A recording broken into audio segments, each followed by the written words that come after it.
I am the Tofu Golem. Please enjoy the video. You'll begin by locating the error type and scope. Open the workbook and eyeball the cell with the message to see whether it's local or propagated.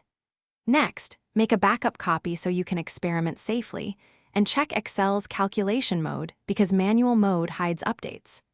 Then inspect any cells feeding into the error. Follow precedents, look for empty cells or changed ranges, and note whether a formula references deleted sheets or external workbooks so you know which repair path to take. Once done mapping dependencies, systematically correct the broken links.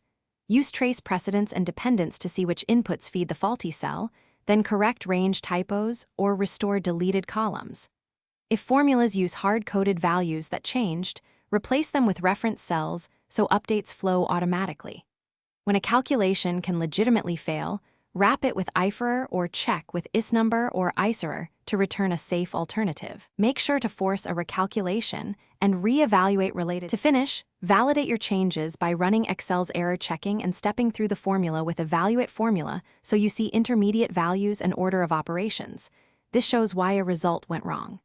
Cross-check with simple test inputs to confirm consistent behavior, and then save. If things still fail, revert to your backup copy and isolate the problem by reapplying change sets one at a time.